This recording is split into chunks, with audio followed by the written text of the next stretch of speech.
Hey, what's up, everybody? Video 44 coming at you with another video. All right, so the Lakers go down 124 to 115 on the Christmas Day matchup extravaganza, and I say that with a whole lot of sarcasm. Merry Christmas, everybody. I hope you guys are enjoying your holiday season. I am through with this team, absolutely utterly through.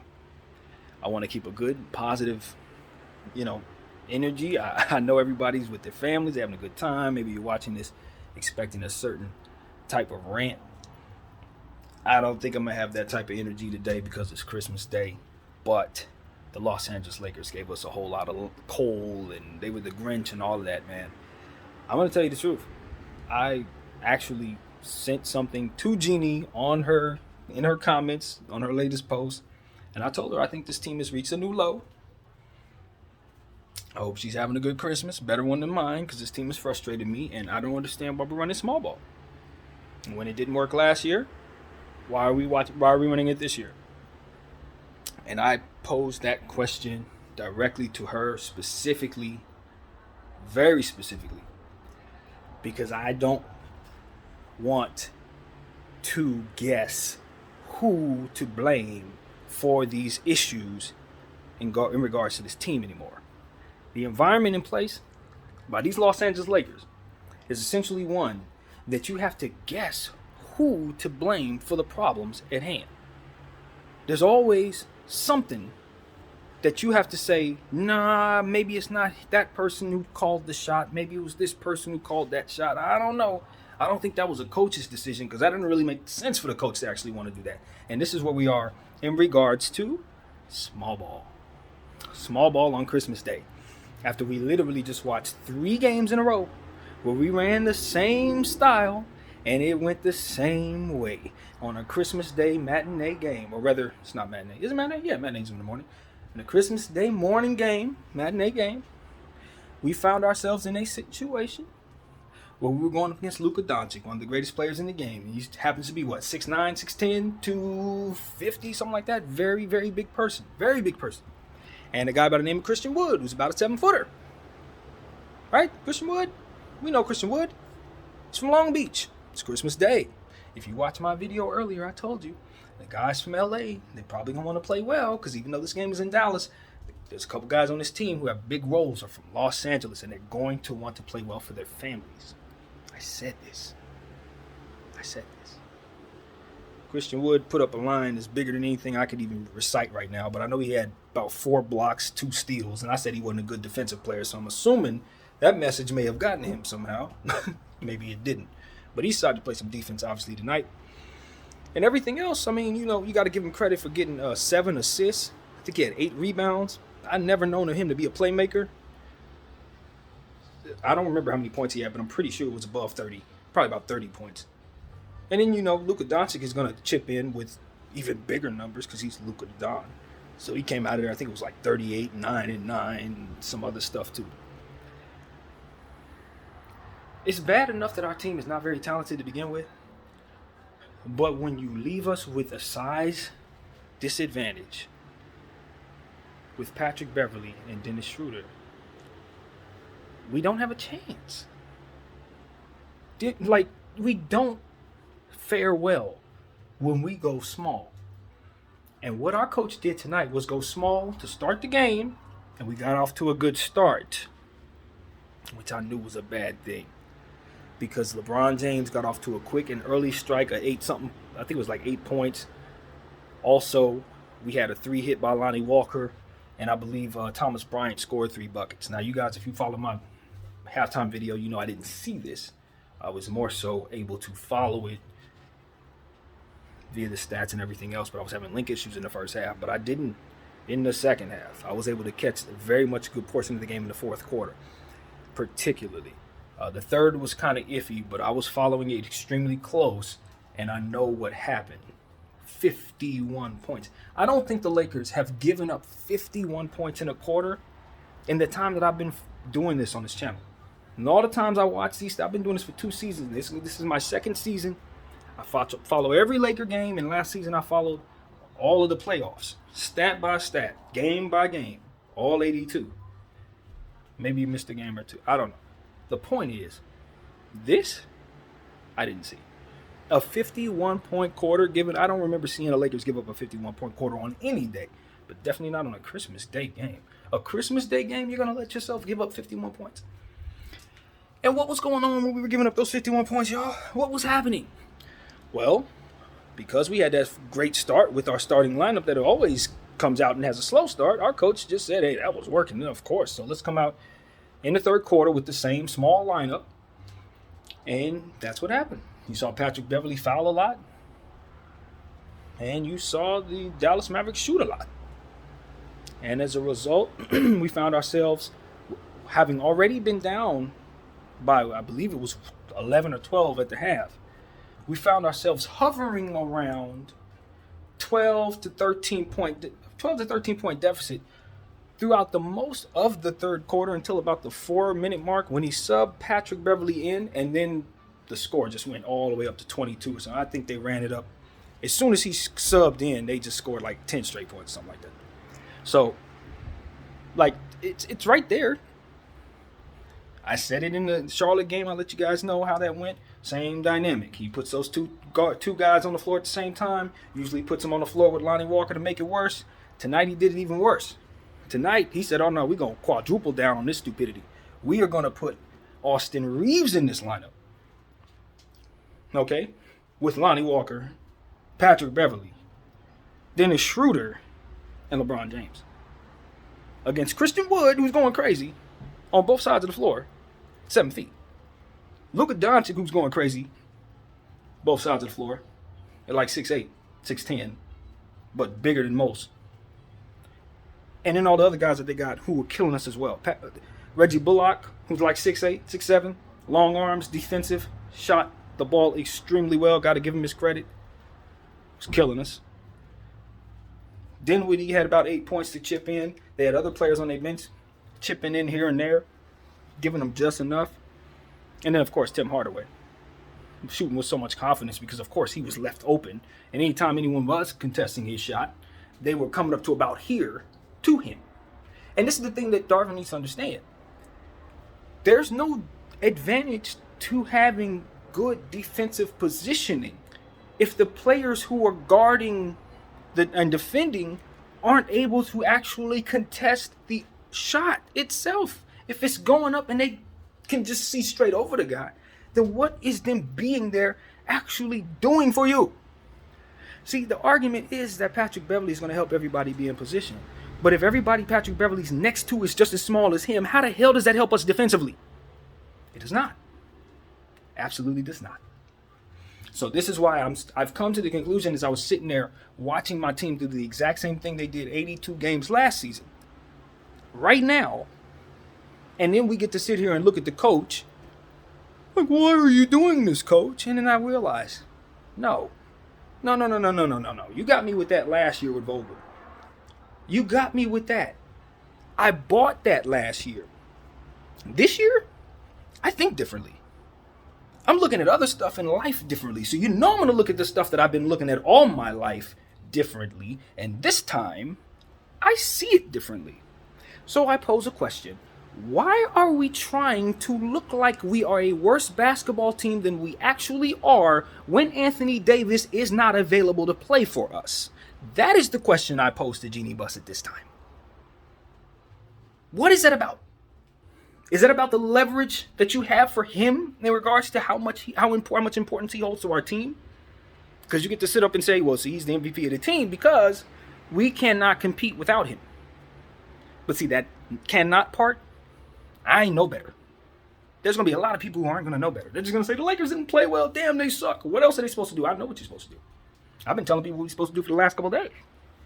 You play Max Christie more minutes. You play Wendy Gabriel more minutes. You play Thomas Bryant more minutes. And you sit Patrick Beverley and Dennis Schroeder. He did the complete opposite. The people that he should have played the majority of the game, he set the majority of the game. And he left them at a size disadvantage, thus leaving him in a position to be blamed for it and look incompetent and look like he's hell-bent on doing something that doesn't work, just like the last coach who was stressed out looking the same way. And now I realize, that's in place. All of that is there. That's not just something. No, that's something. People are doing things. So what I'm saying to you guys is, if you guys got Darvin Ham by the balls in this way, you need to let him go. And I'm not saying fire Darvin Ham. I'm saying free Darvin Ham. There's a difference, and there's a very, very distinctive difference. I saw how stressed out Frank Vogel was last year. It wasn't just about basketball. It wasn't just about basketball. It couldn't have been just about basketball because every night he was watching his team get out rebounded, have no rim protection anywhere on the roster except for one player. And that one player, he just inexplicably just refused to play. Why in the hell would that be? When this is a defensive coach, I watched him run tall players in Indiana. Y'all can't run that on me. He ran a 5 big man lineup. He was the guy who initially started that with Paul George in the lineup, Steven Jackson in the lineup, the other big guys, I can't think of their names, but I remember that Indy team. They were huge because they were trying to beat our very own LeBron James, right? One of the first big team lineups. Why in the hell did a guy who basically brought big guy lineups to the equation all of a sudden come to my team and want to run small ball? To the detriment of the game every single game. As if losing is what he's trying to do. And as we lose, he becomes more and more stressed as the season progresses. What makes someone that stressed is not seeing something that they believe in not work. It's not having the choice to be able to audible out of something they know is not working and then having to take the blame for it and hear people tell them that they stupid and crazy and all this stuff because they answering to people who are telling them to do stuff that's going to deliberately fail and they can't be honest about it. Am I looking this wrong? That's what's there to see. That's what they're to see. Because what you're not going to do is tell me that Darvin Ham isn't smart enough to know that leaving a size disadvantage in 4 out of 5 spots on the floor against Luka Doncic, the guy who was in the finals last year, or the Western Conference Finals last year, isn't a good idea to do on Christmas Day. Christmas Day, when everybody's watching. You're going to run 4 guard lineups in the fourth quarter of the game when your team's coming back and all of a sudden you're going to put yourself in a position to be a half inch shorter than everybody on the floor. And then as the lead starts to run, as the fourth quarter starts to close, no timeouts called.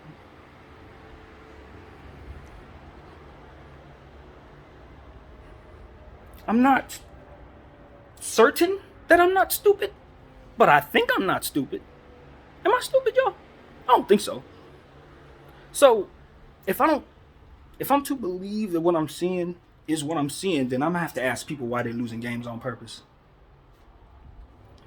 That's why I have to ask people. Why you got LeBron James running around trying to score 38 points when there's no one in the paint to guard the people who are destroying him? No one in the paint down the stretch of a basketball game to be competitive to stop a guy who's killing us as the game is going and going and going. It's not like Christian Wood just started doing everything in the fourth quarter. He was kicking out the whole time. So you would think he would put Thomas Bryant on the floor, even though Thomas is not the greatest defender in the world. Still, he was scoring. In fact, he was 3 for 3 in the first quarter. How he only played 10 minutes? And he's a center, and they're tall, and we're short. And he's playing well, and he's a center. William Gabriel wasn't playing that great. Okay, but you needed his length. Max Christie has been playing well with all the minutes you've given him. He couldn't play on Christmas Day. You needed his length. You needed his shooting. You needed his rebounding. It was all missing. Maybe you want to say something like, okay, he didn't have it. How could you tell you didn't play him?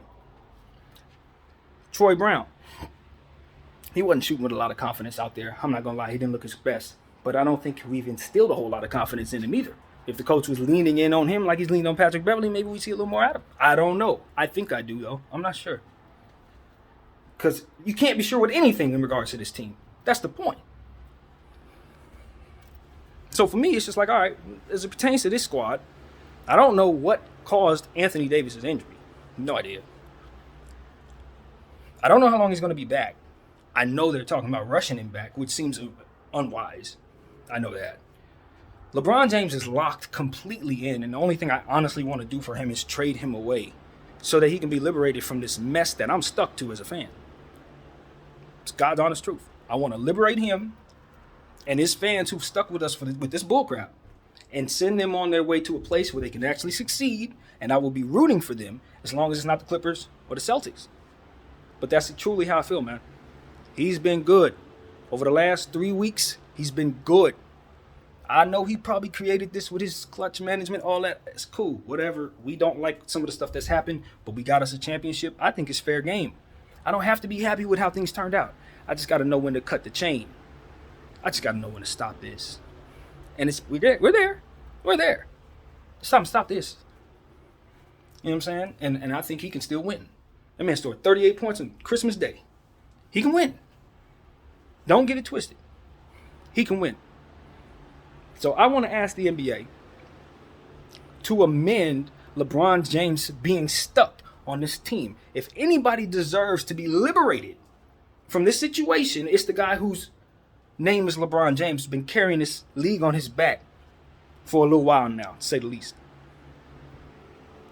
I'm a Laker fan who wants him to stay. But I'm telling you, for the rest of the season, it's best for him to be somewhere else. Forget what's best for us. For him and where he should be in his career and how he should be winning, he should be in Philly. He should be in Boston. He should be in Golden State, somewhere where they can win. Nuggets. This is not a place to be locked into, and there should be no clause that forces that particular person to be locked into anything that's like this. This, on Christmas Day, when he's down there with a bunch of little guys, and the team's doing it on purpose, man, liberate LeBron James from this. Free LeBron James. And I don't care that it's his fault that all this is happening. Because at the end of the day, people should have told him no. He does not own this organization. You hear me? He doesn't own this organization. So if it's my organization and I have a partnership with you and you want to do some stuff that's going to tank the organization, my job is to tell you no. And Jeannie didn't do that. She let him have his way to the detriment of the team. So whose fault is that really? It's hers. And so yes, free LeBron James. Because you let him run rampant and cause you all of this. Just like you let your brother run rampant and cause you all of this. Let's just be real. Let's just be real. And we don't know when to cut it off before it gets too bad. And it gets too bad every time. And here we are on Christmas Day with bad energy because the team is not very good. And it looks like it's that way deliberately because people don't want to do the hard work at doing the right thing because they want to make a quick buck off of LeBron James. But don't want to make the investments in making the team better so that he doesn't wear down and look horrible on Christmas Day away from his family. It's an embarrassment. I wouldn't suggest any superstar sign with this team right now. These people are not going to do right by you, fam. Look what they put him on the floor with. Down the stretch of a basketball game. 4 guards. When there were forwards and centers sitting there watching. Do not tell me this team couldn't have subbed in better rotations. Don't give me that bullcrap about our team not being very good. I know who was sitting on that team, on that bench. I know who was sitting there. Max Christie was sitting there. William Gabriel was sitting there. Thomas Bryant was sitting there. Brown was sitting there. Lonnie Walker was sitting for a long period of time. Don't tell me this man couldn't put better people on the floor, yo. Don't tell me that. It's garbage. And they want to take people's money on Christmas Day. Want to run. Luckily enough, it's in Dallas, so they fans is happy. But want to run the tickets up, all the prices all high when they're not being competitive on purpose, just like last year. On purpose. I told you they got players in their G League that are playing well right now, and they refuse to call them up. They cut our only shooter and refused to replace anybody with Matt Ryan and gave us nobody. Did you see Scottie Pippen on the floor tonight? No. But you definitely saw Patrick Beverley get the 3rd most minutes of anybody on the floor and do very little right with those minutes. Dennis Schroeder was getting pushed around. Dennis needs to learn how to take a charge, man.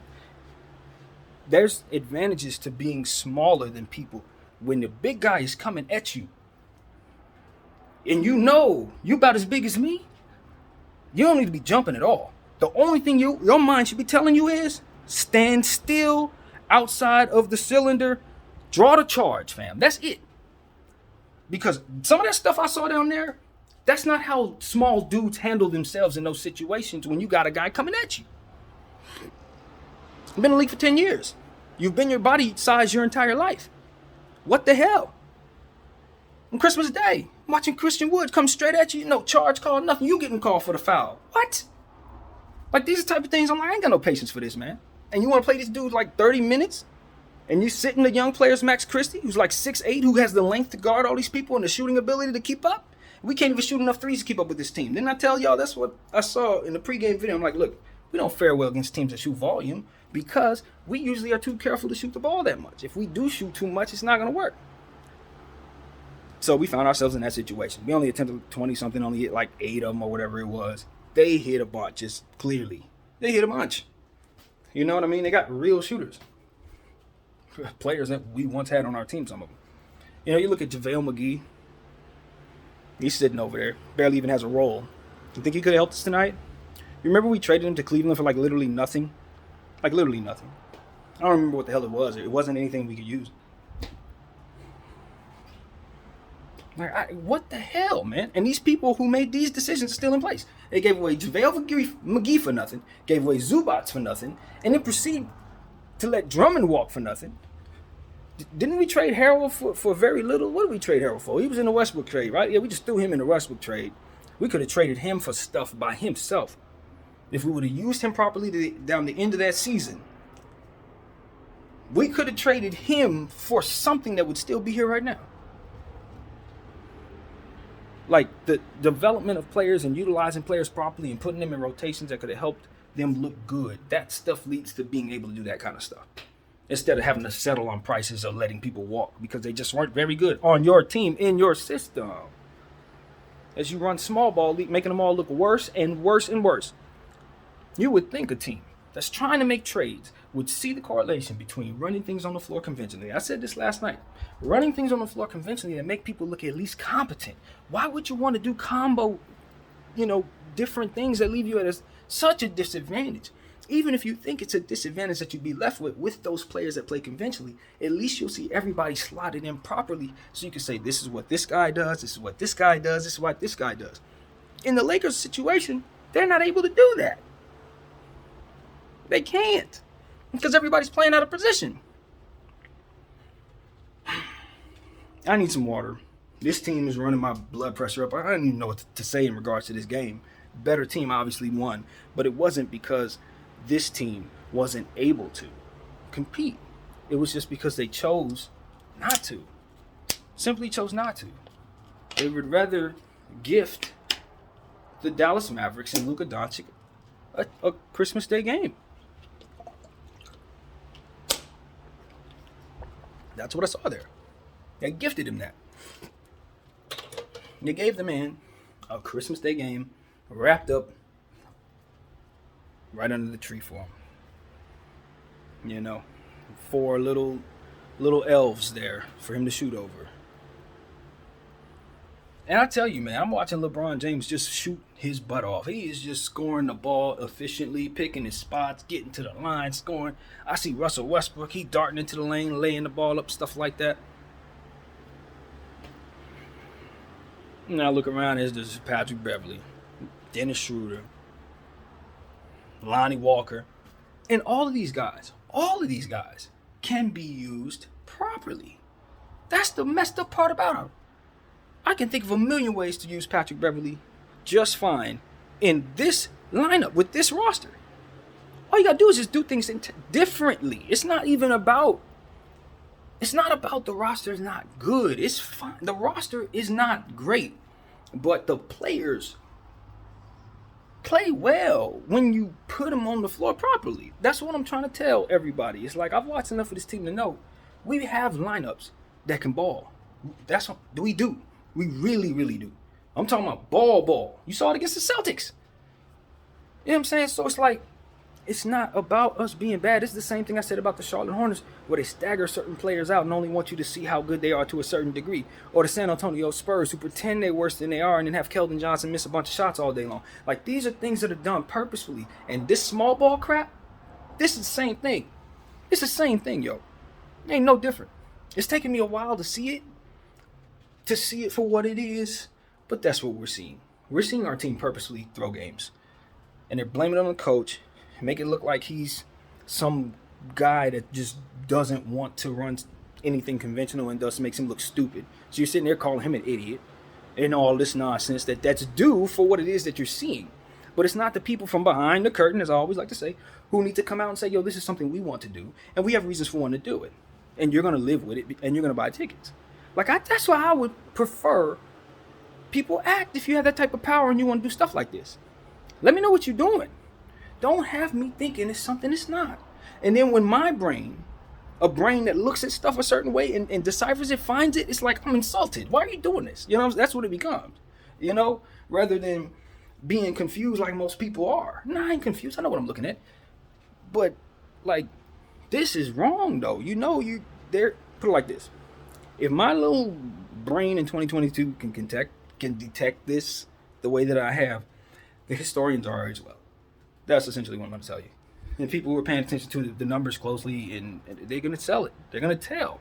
And I don't know how far this goes. Probably go all the way to Vegas, to be honest with you. The corruption probably go all the way up to Vegas. But they are manipulating these basketball games in a million different ways. And these roster lineups is just one of many. Officials are another. And these funny little traveling rule calls, all these little funny little rules that they now have in place that just have it so that certain things can now be called, even though they look kind of funny to us. It's all manipulation.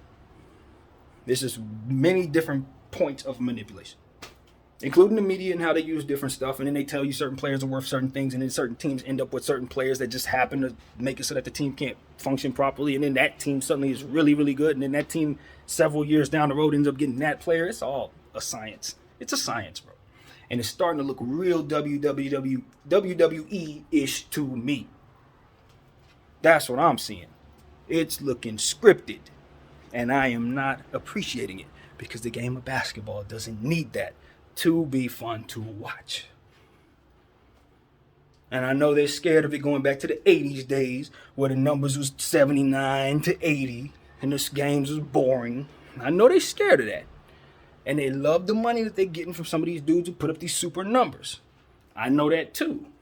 But manipulating the game this way, the rubber's going to meet the road.